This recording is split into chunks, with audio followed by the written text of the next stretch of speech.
The story I'm about to tell you is about resilience.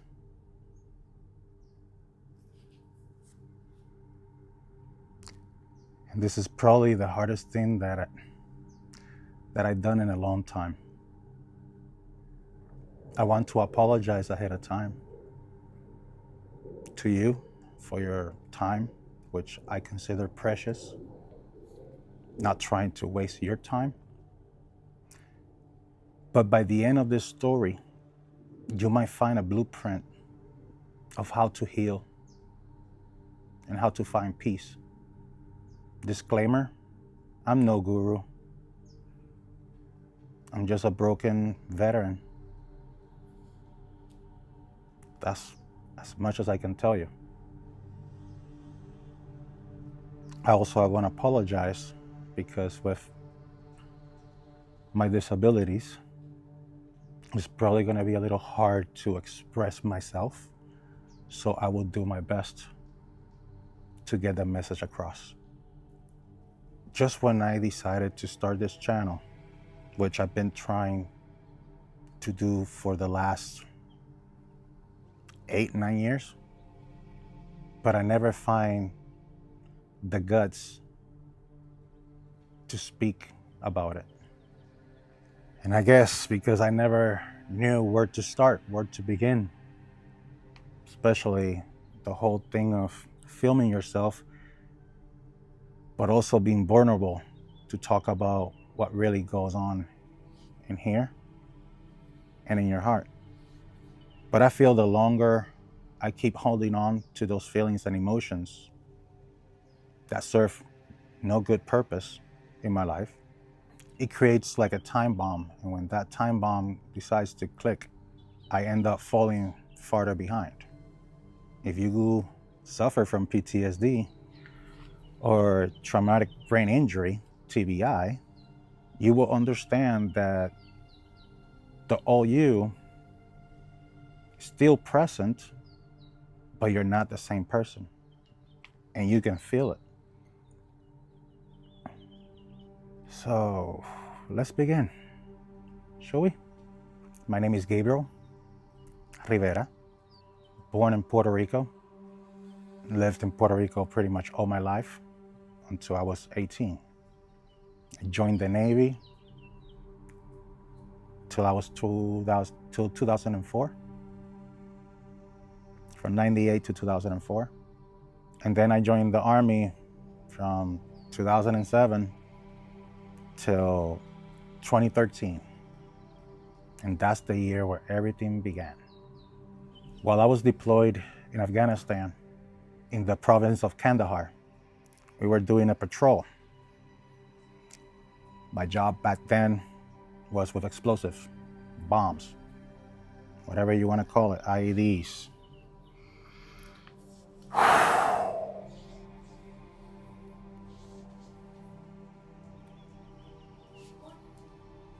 So, while coming back from mission, we got a distress call from another unit in the area that were in a situation and they were asking for support because of a possible IED. But the ones that took the call on the base were, I want to say, 15, 20 miles away from them. And we were like literally 3 or 4 miles from them. So we decided to answer the call and show support until the other teams got there.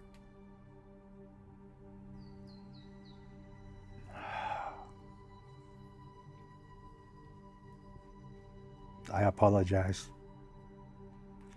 for my pauses. I really have to dig deep for this one. When we got there, there was a group of Marines in the middle of a town, city, whatever you want to call it. And people were starting to congregate around them. It was like a very tense situation. So when we got out there, we got out the vehicles, talked to team leader and to assess what was going on. And he pointed out that there was IED, a possible IED on the side of the road, and they were all being surrounded. No shooting at that point, like nothing was happening until that point.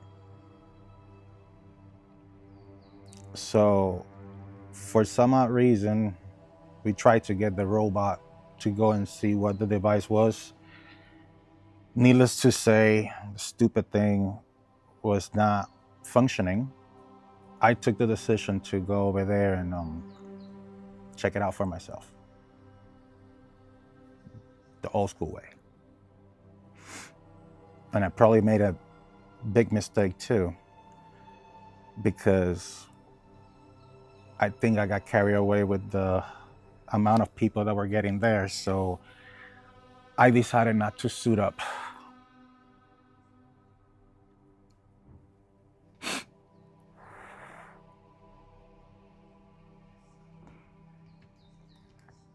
So I went over there. I remember praying on the way there with every step. I lay down on my belly to get as close as possible, face to face. I started working on it, like digging a little bit around it from the sand, probing little by little. And then I realized that there was no cables, no wires on it. And I felt so good. Because I was very scared at that moment. I know we received training, but it's different when you're over there in the moment. It can be your last.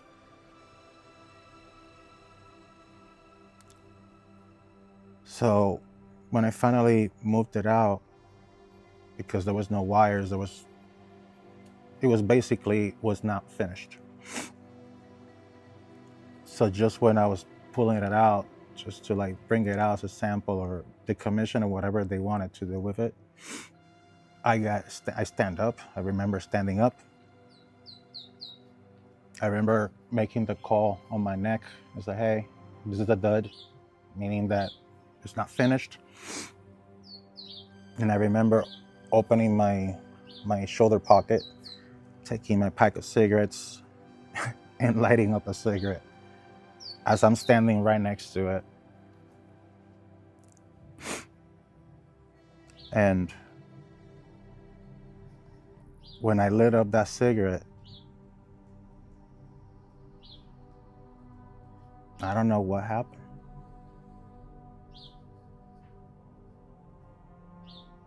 It was lights out. And then, just like that, I woke up in Germany almost 4 months later, screaming at the top of my lungs, where are my boots? That's all I care about, that I was not wearing my boots.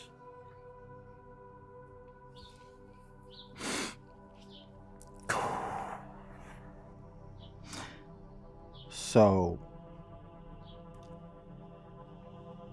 obviously they had to sedate me.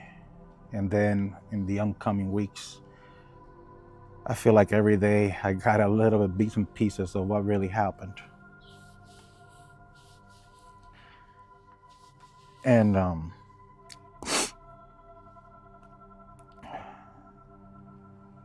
then I realized that I couldn't move my left leg.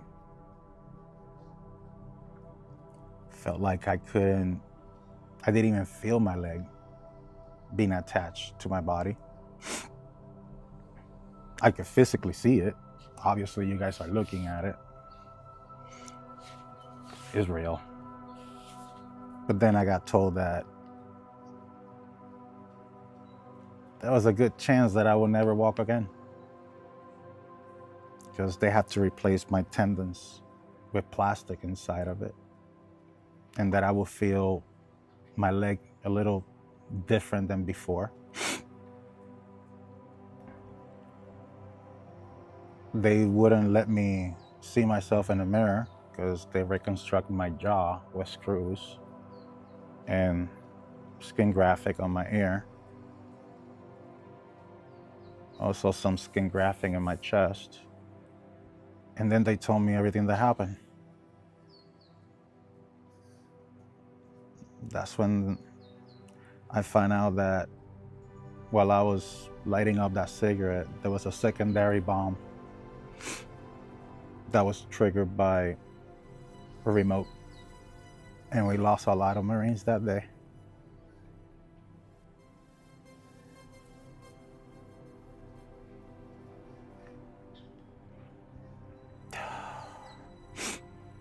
A lot of people didn't make it home. So you can only imagine if the vehicles that were 80,000 tons or 80,000 pounds, whatever that is, they were flipped up like nothing, like pancakes. As you can see on this picture, and it's the only picture that I'm probably gonna show in this channel. But it's because I wanted to get it out of my system. That vehicle was maybe 20 feet away from me, and it did that to it. So as you're wondering right now watching this, you're probably questioning yourself, how the hell I'm standing in front of you, still talking? Well, the answer to that, to be honest with you, I still don't know it.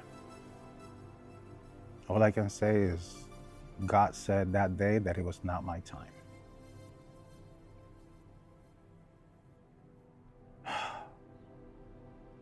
Yet, I have carried the burden of all the people that didn't make it that day.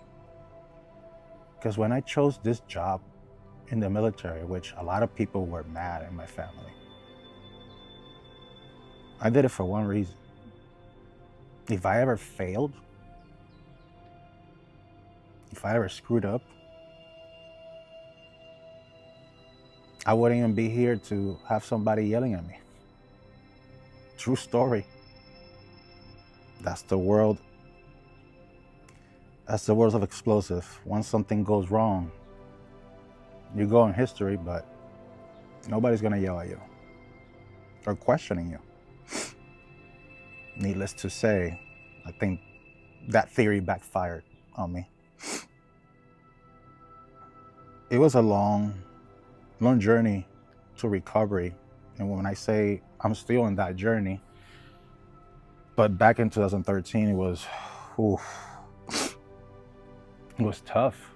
It was tough waking up every day, and I didn't even want to go anywhere, leave my room in the hospital, because I knew I needed to get on that stupid wheelchair. And I had the mentality of, over my dead body, I'm not going on a wheelchair. It took me almost 7 months of not giving up, trying to get rid of that wheelchair and walk again, because I wanted to go back to my unit. The military is everything that I've known in my life. It's been on my family, it's on my DNA. I don't know what I would be doing if it wasn't for the military. But it took me that long to walk and get inspiration from another soldier that was there in the hospital, Jackson. Jackson was always in a good mood, always smiling, always playing basketball. Yeah, hospital has basketball court. I didn't even know that. But he used to always tell me, why you're so miserable. I wanted to punch that kid in the face so many times. One day I told him, it's like, you always ask me why I'm so miserable. It's like, why you're always so smiley and happy? You don't even have your legs. And that was very, I know, don't judge me.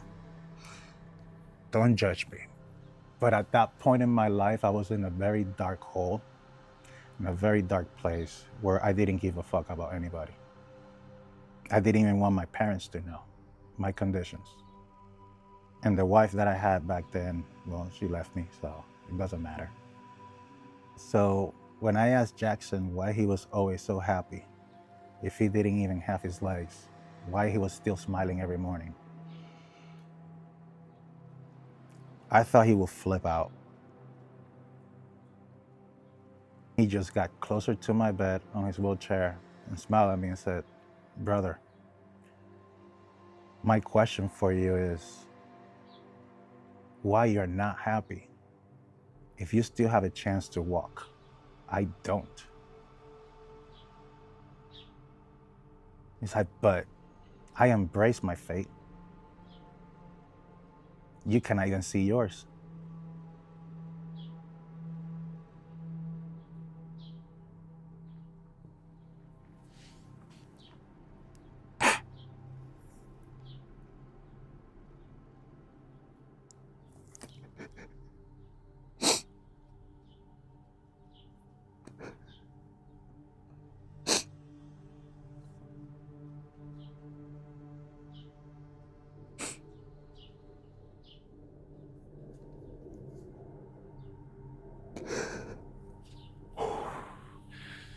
I'm sorry.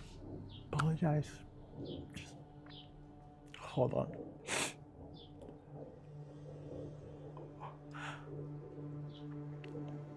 Needless to say, Jackson put that seed in here and here. And that was my inspiration, my motivation, and it became my obsession to heal on my own terms. Not on the military terms, on my own terms. Not popping pills to be a zombie, but being sober in pain to face the truth. By March 2013, I was walking in my two legs, no crutches, no nothing. And then a month later, I couldn't cope with the migraines. I couldn't cope with forgetting things. I couldn't cope with people yelling in front of me. Like it was just a different trigger, like waking up a different animal in me. But during that whole entire month, I could feel like I wasn't me. I knew right there and there that part of me didn't come back, or a new part of me came back with me. I don't know.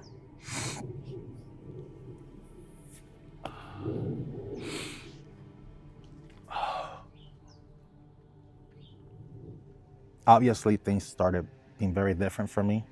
Like, I lost memory. I still haven't got it back.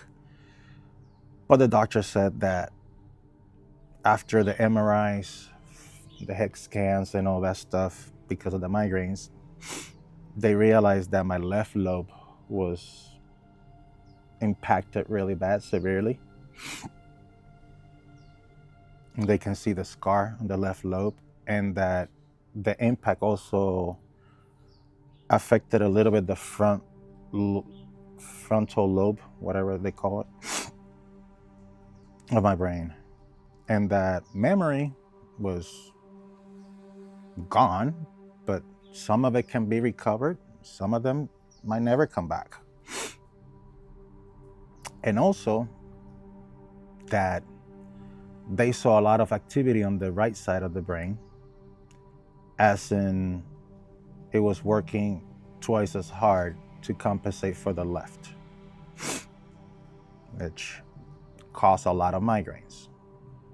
And only one doctor out of the bunch of doctors that saw me for my head and my migraines was the only one that had the guts to tell me, "I'm going to be very honest with you.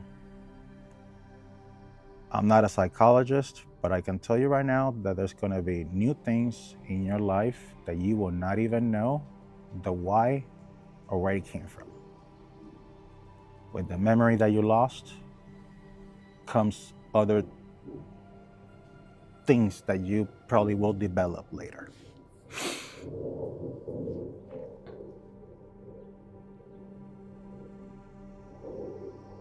Boy, he failed to tell me that change doesn't come smoothly. It just comes in a spiral. It's a spiral of your head, a spiral of you even start thinking that you're crazy.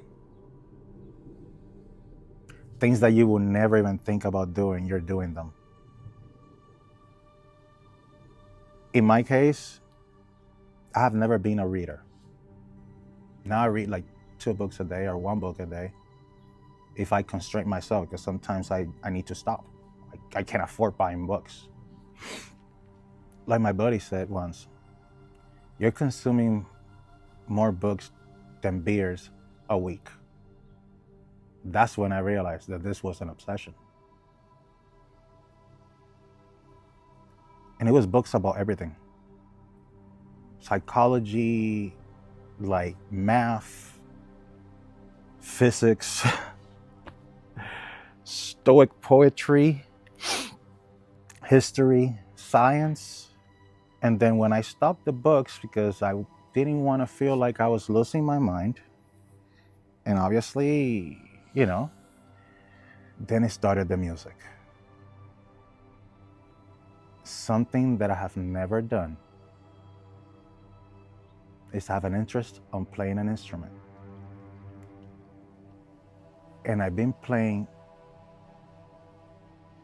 so many instruments over the last year without knowing jack shit of music, to the point that my fiance right now, for a minute, thought that I was losing my mind because I built a jiggity studio, a rinky-dinky studio in my house, one of the rooms. And the next thing is, last December, I released my 4th music album. But we'll get to that later, because that's just one of the things that have changed. I still don't even know what's my favorite food. No idea. But I can tell you that even the little things of somebody's coming to the house, open the door,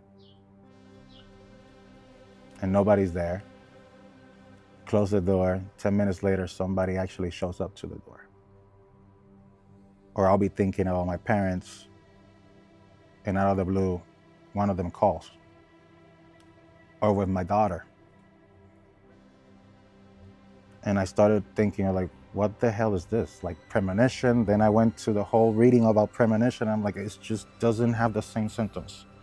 I'm like, this is not how I feel.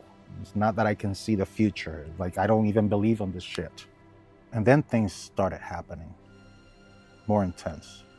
Way more intense. And I think that's a topic for another video. But I can tell you that it wasn't easy, because if you think that because I started walking again in 2013, that was yay. But just after I retired and I started walking again and everything, I had a girlfriend and we were engaged, like real quick, after like 4 or 5 months, we were very happy, very happy. Her name was Jerry. And, like every relationship, people say that you have some arguments and everything. This was not the case. We never had an argument. Maybe we never were for too long together, but.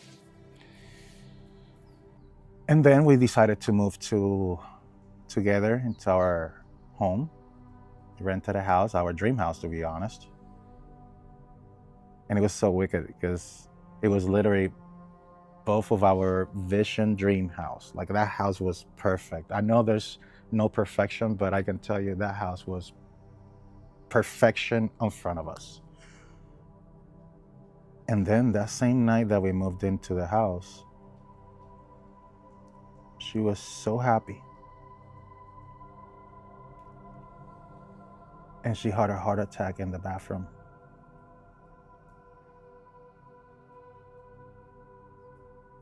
In her 30s. Actually, in her 40s. She had a heart attack and she died on my arms.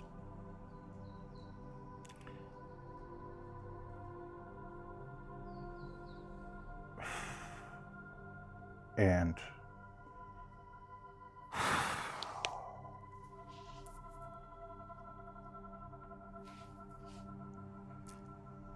if that wasn't enough, that the person that I loved the most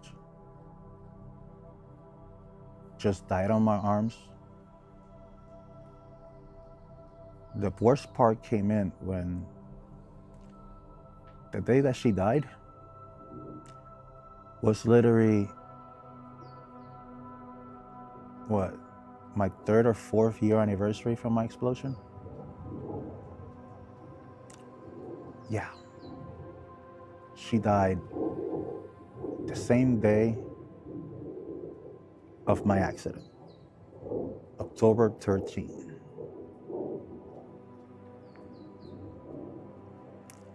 October 13 has never been so significant and demolishing, if that's even a word, but it's destroyed me. Crazy thing is that I always say things happen for a reason. But if we go back when I first got married to my ex-wife, the mother of my daughter, we got married on October 13. And years later, she divorced me on October 13. And then the day of my explosion was October 13, 2011, which October 13 was the same year that my daughter, my first daughter, was born. She was born in February 13, 2011. She was born right before I pretty much almost died. And now my fiance passes away on October 13, 2013. So you can only imagine where my depression got me.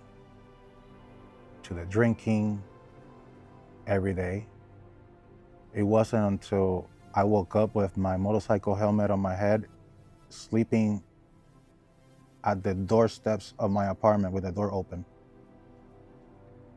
That's when I realized, Houston, we have a problem, and I cannot shake this out. I was falling deeper and deeper into the cloud in my head. So slowly but surely, I started quitting drinking. Start quitting hanging out with my friends at the bar and all that stuff. I got rid of my motorcycles. Not because they had anything to do with it, but at that point, all my drinking buddies surrounded the motorcycle group. And I knew that if I didn't stop, I was gonna die soon. This time, there was no coming back. This time, I was a dad, and I needed to be a dad, because eventually, they'll need me. You know? I wanted to be there. Now that I have a second chance in life, I wanted to be there. But talking about that second chance in life, question comes, why? What's my purpose? Why I didn't die like everybody else? How the hell I'm still alive? Why the migraines? Why these thoughts? Why the way I think? Why read so much? And it pushed me so far out that I always say an angel found me on the way. And he gave me an opportunity to speak to a group of veterans, wounded veterans, in a hospital, and I asked myself, talk about what? What can I tell them? I'm like, I'm sorry, but I'm in not a good position right now in my head to be talking to anybody, to tell them like how to get better, you know? And he told me, he's like, you know what? Maybe speaking about it, you'll find peace and you will heal. Maybe you don't never know who you can help on the course of your journey that are going through the same thing as you. So I accepted. When I walk into that auditorium, I was not expecting to see more than 500 people there. It was so overwhelming. And that question starts coming back again and saying, why you, Gabriel? Why you? Why you're still here? You can't even save yourself and you're gonna try to save 500 people? It was crazy. It was crazy to think about that I was about to do that. And it was the best thing that I ever done. That opened other opportunities to be a motivational speaker to children in schools, veterans, prisons, juvie, a university. Yeah, cool. But I knew that it was very different to talk to a bunch of group of people that are sitting there waiting to hear what I have to say, and they know what I'm about to say, or at least the topic. But to record on a camera or on a phone, to put it out there to not 500 people, to put it out there in the world, in the universe, that took guts. It took tears. I'm still hella nervous, especially trying to speak clearly, trying to get my emotions out of the way and be able to talk without stuttering or without... It's hard to explain. It's hard to explain. And when I started this video, I said that this story was about resilience. I survived the explosion. Then I survived being widowed. And then a couple years later, another whammy. I got remarried, had a son. Then, almost 3 years later of marriage, she decided to leave me for her ex, which I could cope with that. But she also disappeared for 7 years, and I didn't even know anything about my son until last January 2026, when I finally got to see my son, hug my son, spend time with him, which right now that's what I'm doing. 3 weeks with me, 3 weeks with mom. But you can only imagine how hard those 7 years went by. The pain that accumulated during those 7 years on top of everything else. I had a wedding cake and it was just tears and tears and tears of nothing but problems, worries, to the point that I didn't even want to live. Most of those 7 years, I will go to bed and I will pray that I did not wake up the next day.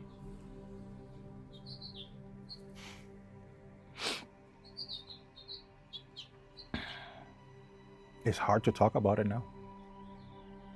It's actually more hard to face it. To face myself telling you this. To face myself seeing and hearing this from my own mouth. Because I'm tired. I'm tired of hiding. I want to enjoy my life. I want to enjoy this second chance in life.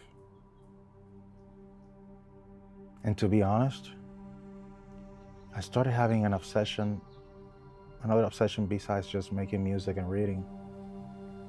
And it's the reason why I started this channel. Because I know there's more people like me out there going through this. And if you ask me, 13 years back, I didn't have anybody to ask how I can get better, how I can keep pushing forward, what's going on with me. Believe me, this sounds like I can write a book, and I know a lot of people, close friends, told me the same thing. I was like, dude, you should write a book.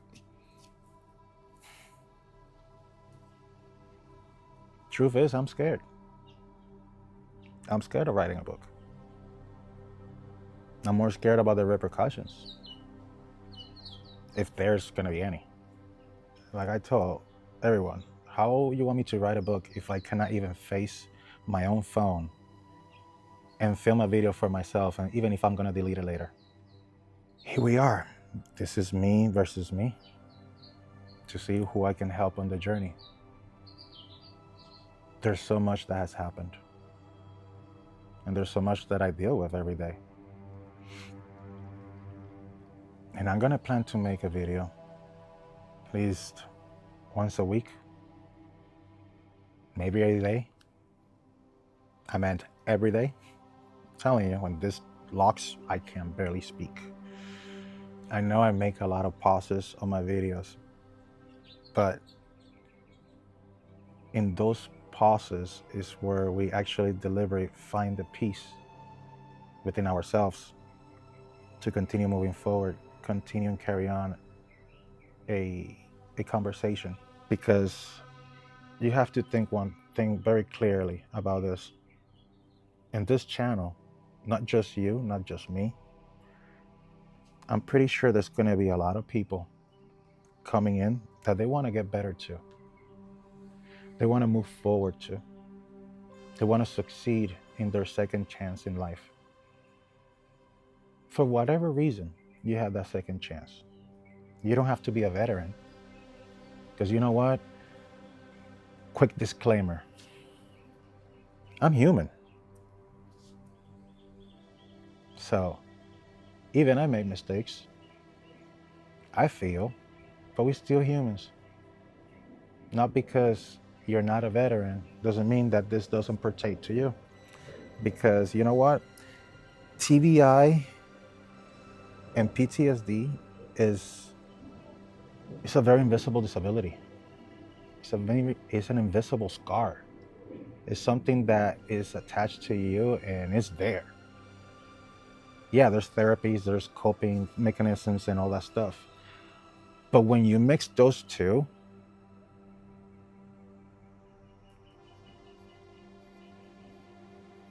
it's like having a whole bowl of soup. It has so many things in it, yet you cannot see the bottom of it.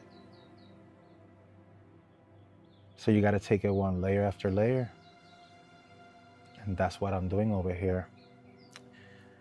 The reason I named this channel TBI Diaries is because that's what exactly what's going to be.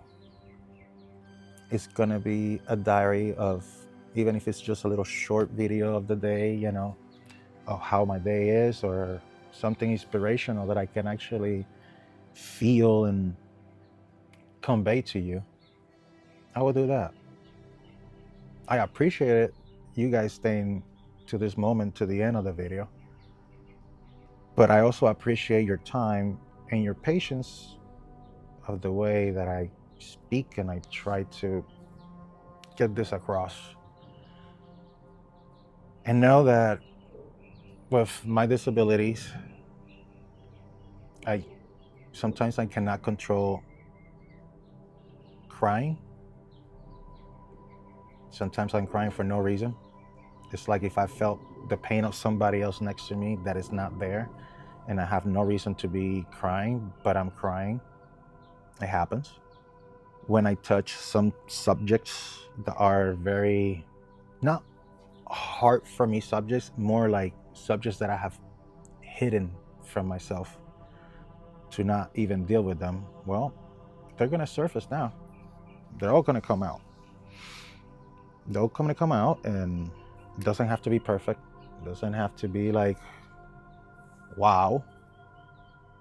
Because my whole point over here is not becoming famous on YouTube and making videos.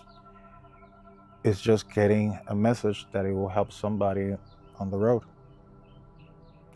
It's also going to serve as my own therapy for my own healing journey. Especially, I got to thank all those people that commented on the shorts last night. I woke up with my phone surrounded, bombarded by messages.